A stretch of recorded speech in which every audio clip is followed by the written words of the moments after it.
Hey guys, it's Wanderlust Mommy here. Today I'm bringing you a video about 5 tips you need to know before starting a trip like a pro. Stay tuned.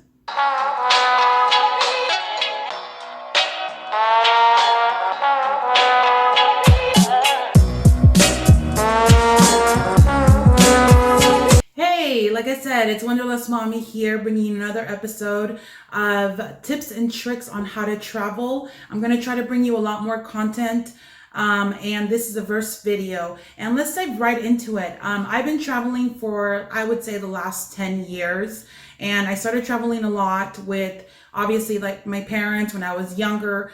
But in the last 10 years, I have really started traveling on my own with friends and now with my family. I have a 4-year-old daughter now, so it's a lot different. I decided to record this video because whenever I bring it up or people go on my Instagram page, they always ask me like, how do you travel so much? How can you afford it? How do you even start? So that's why I'm bringing you this video today, because I want to give you 5 tips on what you need to do before you start planning a trip like a pro practically. Without further ado, let's just get into it right now. Okay, so my number one thing is always budget. I know that a lot of people start with the location, but I like to start with budget. Because it kind of gives you an idea of what you're working with. And what you're working with is very important. The reason being is because I might want to go to the Maldives this year, but if I have $2,500 that I'm working with, that might not be a possibility, because even getting to the Maldives is probably going to be a little bit more expensive, right? So I really have to know what kind of budget I'm working with. Now, I also want to have a little idea of where I want to go, especially if it's your first trip.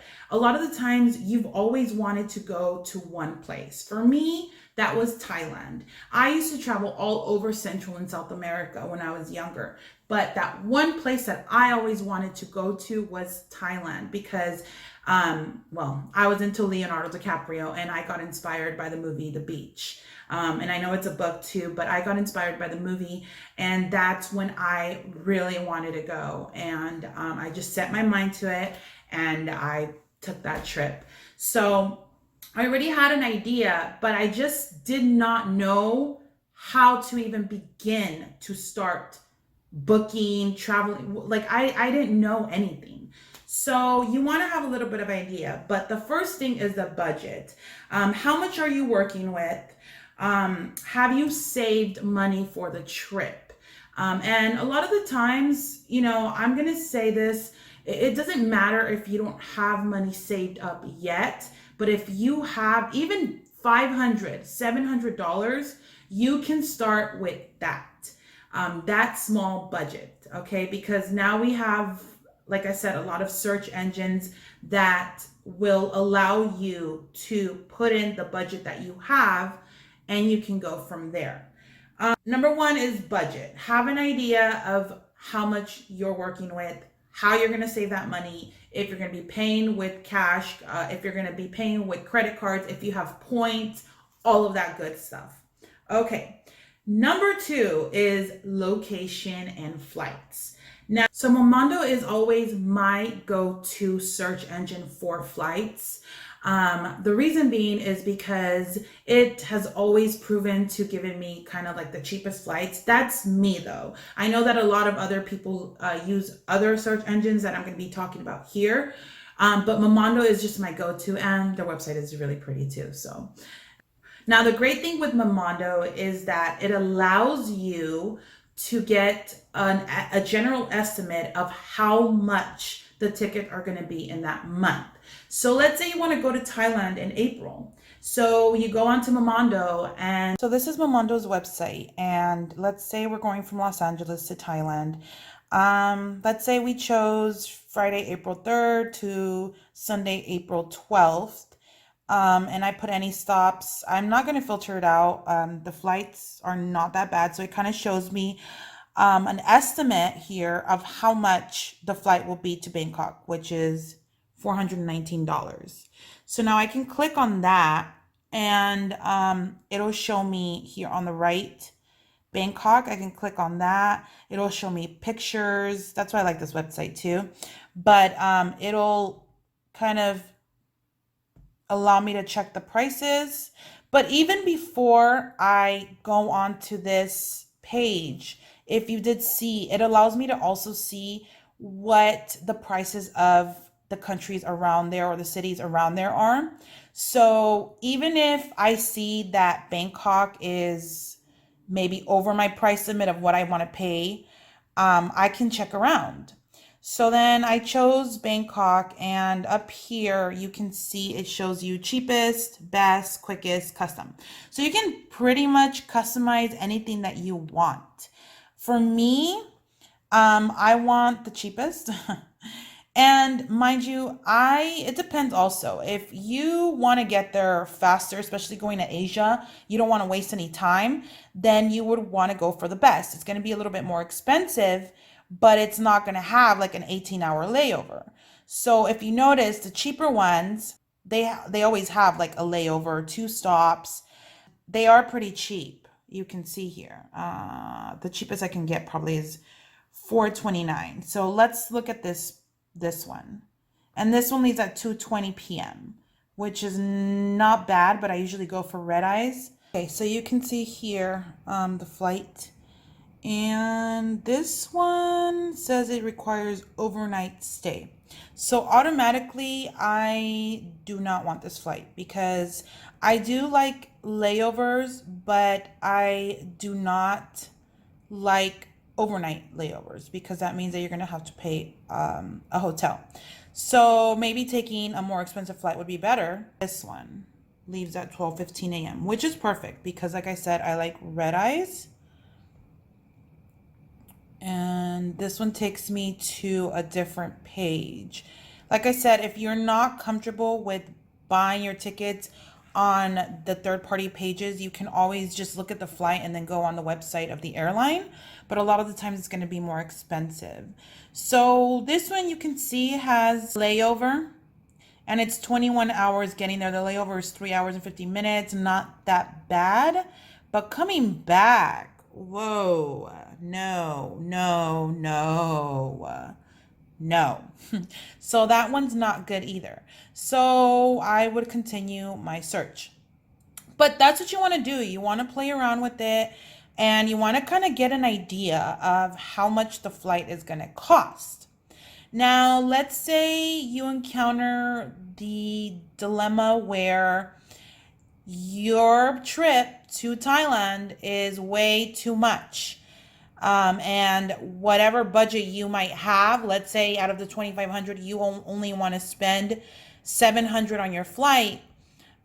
This would work out, but let's say it was more expensive, then Momondo has a really cool feature where you can basically search anywhere in the world and it will tell you what places you can go to for that budget. And let me just show you here. Basically, you go here, can't decide where to go, and then just search. It'll search anywhere. So the anywhere feature takes you to this map where it basically allows you to see all of these different cities and all of the different prices for those flights. So you can kind of get an idea of what you can afford. Let's see, what's this? 390, wow. Santo Domingo. There you go. So even if you were looking for flights going to Thailand, you might end up going to the Caribbean. And most other search engines have this. Skyscanner has this, Google Flights has this. So you can pretty much check the other search engines while you're checking, just to check which search engines offers you the best price. Basically, that should be your model of how all of the other search engines work. Skyscanner is a really good one that people also use. It allows you to check, all of the other different websites and gives you the cheapest prices. It also allows you to filter it and put in what your budget is, put in where you want to go, what month, and it kind of gives you and pinpoints you in the right direction. That way you have options. And then also Google search does this as well. And that gives you a whole map of just kind of like Momondo does. And I find that it's a little bit more expensive. One thing to remember when you are booking flights, you want to remember a couple of things actually. You want to do your research on the airline that you are going to buy the tickets from as well. Now, a lot of these tickets are cheap because there are budget airlines, okay? Like Wow's not in business anymore, but Spirit, Frontier, all of those budget airlines, they have really cheap tickets, but there's always the little fine print. Always read the fine print. We're going to be doing a video on Spirit Airlines next week, and I'm going to kind of give you tips and tricks and what you need to know before you book a Spirit Airlines ticket, because I've traveled with Spirit a lot, and yeah. But so you want to make sure that you look at that fine print, because a lot of them are going to give you that cheap ticket. You're going to be like, oh my God, I found a $400 round trip to Paris. Yes. No, girl.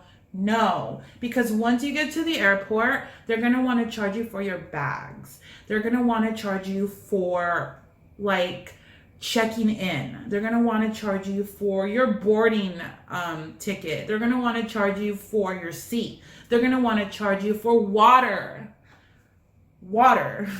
So there are ways to get around this though. So if you really want that cheap ticket and want to take advantage of it, look at the fine print and make sure that you know what you're getting before you go, so you're not surprised with $100, $200 extra fee or surcharge. So when you're searching for flights, because you're going to be searching a lot of different websites, what you want to do is go on an incognito window, and this allows you to kind of hide yourself from the different search engines. That way they cannot up your prices.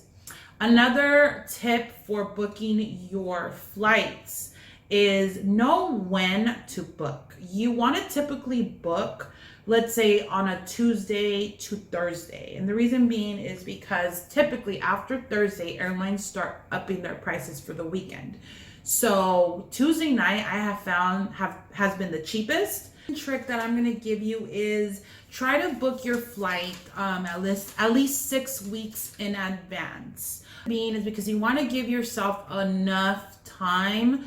A lot of the times you're risking it if you're waiting too close to the date, because number one, the prices might go up. I mean, they fluctuate all the time, but if you find something and you're kind of sure of it and you've already done your research and all that good stuff, then book it.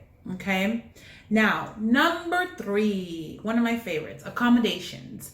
Now, a lot of people will tell you to just book your flight right away. And, reason being, because if you have already booked your flight, you have that set goal. You're going, especially if you don't book travel insurance, then you're going. So you have no choice whether to save money and start, researching and doing all that good stuff. But I myself have encountered issues where, specifically, I'll give you an example, Jamaica.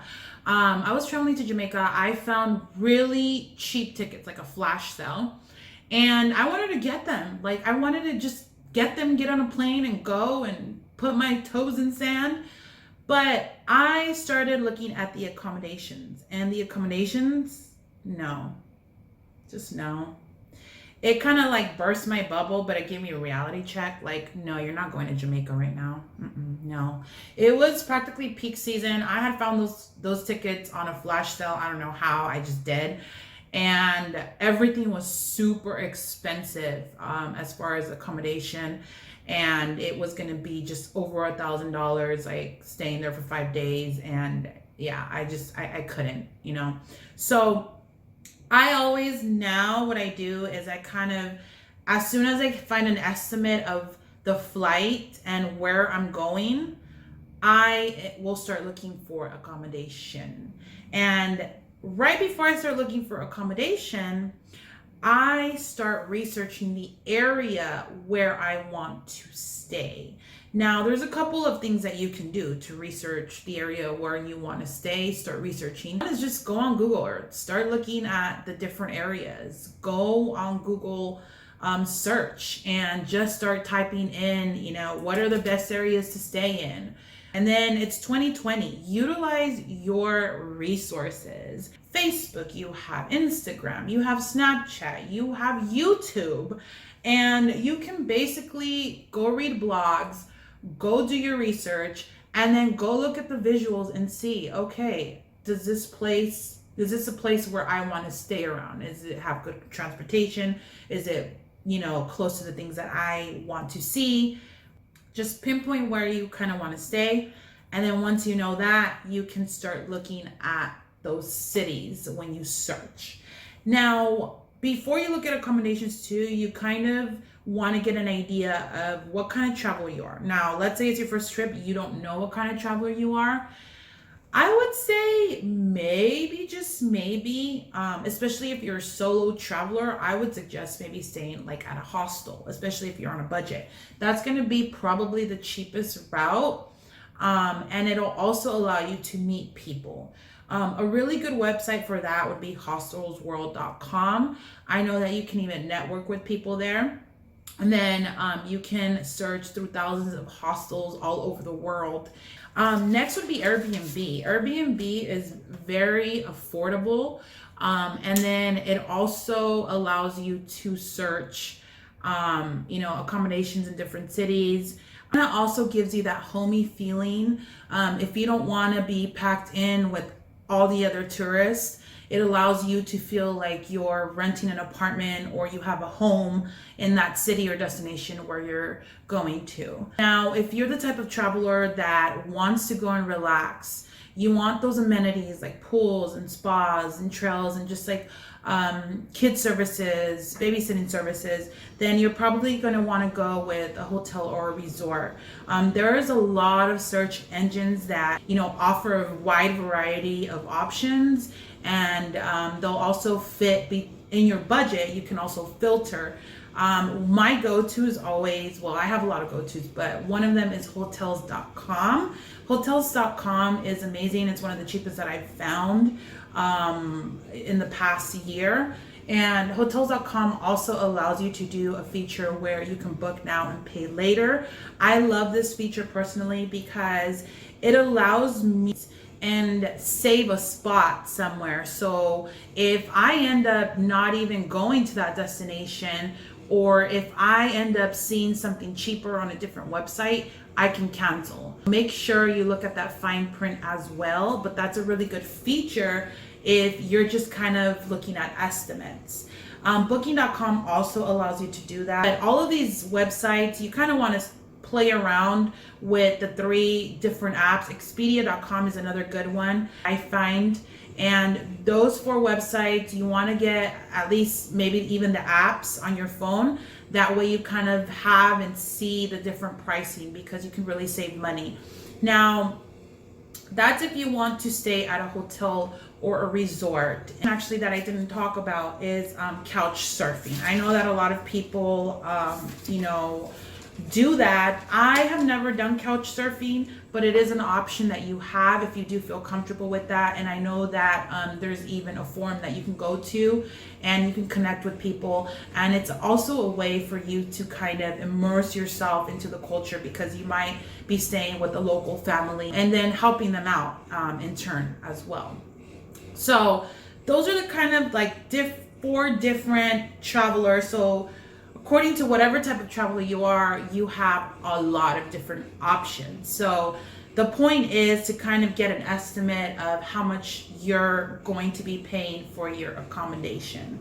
So now that you have an estimate of what your flights are going to be and an estimate of what your accommodation is going to be, now you can make decisions, okay? And I would say start booking now. So that brings me to my fourth point. My fourth point is just do your research. Now, I'm going to go through this one kind of quick because it's going to be a vague one. When I say research, there's a lot of things that you need to research, but these are just kind of like the basics of what you need to research. You've already kind of researched the location that you're going to be staying in. Now you want to go in depth. So you want to know how you're going to get to that destination from the airport to the airport. If you're going to be traveling to many different places throughout your trip, you want to know what kind of transportation you're going to need between those cities, how much it's going to cost. And for all of that, like I said, I like to go on TripAdvisor. Reason being because there's been times where I've been stuck. When I went to the Philippines, I was stuck on how to get from one island to the next. I was gonna have to drive 6 hours and then catch a flight that would cost me an arm and a leg. Now, after researching every single, even flight search engines from that country, or even airlines from that country, I just could not find the best one. So I went on TripAdvisor and I just typed out my question: what is the cheapest way to get from point A to point B? And I had a lot of locals actually pinpoint me in the right direction. And they told me about a private shuttle airplane that I could take. And this wasn't something that I would have known unless I would have gone on TripAdvisor and asked that specific question. So that's kind of things that you want to know. Are you going to need to rent a car? If you're going to need to rent a car, what kind of insurance are you going to need, or what is required? Food. A lot of people are foodies. So in a lot of different cities or destinations that you go to, maybe that destination is cheap to travel to, but once you get there, the food is very expensive, okay? And that's one thing that we found out in Costa Rica. You know, it's a little bit cheaper to go there than other South American, Central American countries, but once you get there, it's, American kind of prices. And then you have a 13% tax on top of it, or whatever. But the point is, you have to do research on the food, especially if you are the type of person that will allocate a big budget or wants to allocate a small budget.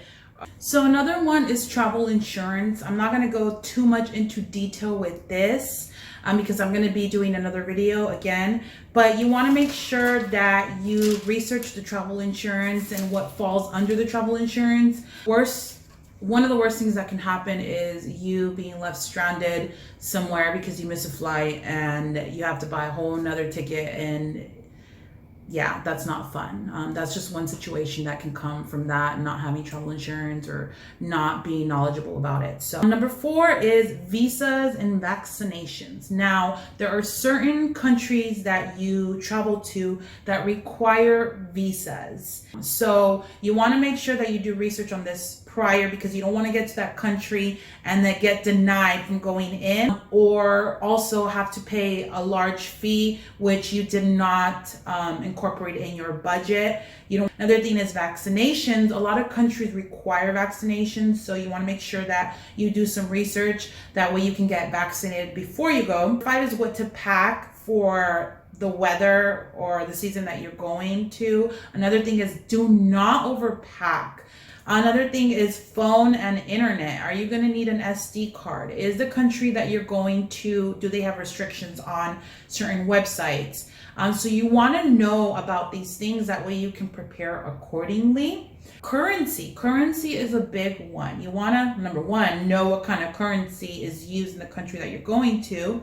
And number 2, you want to make sure that you're prepared. Tip is, do not exchange your currency at the airport. Try to exchange your currency here at your bank. It takes around 7 days for them to get that, and then you can just go pick it up.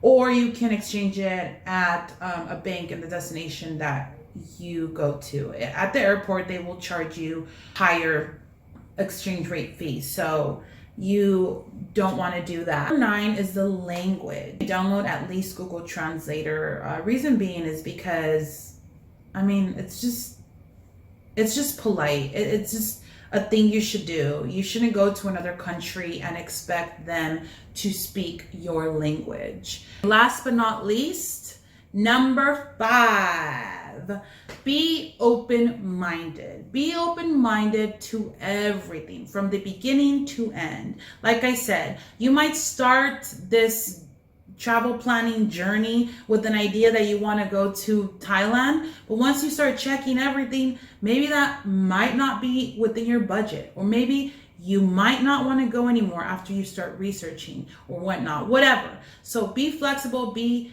open-minded. Be open-minded to everything that you're going to experience. Remember that you're going to a different country with different customs, different people, different language, different currency, different everything. So you're gonna want to be open-minded already. You don't want to go with a closed mind.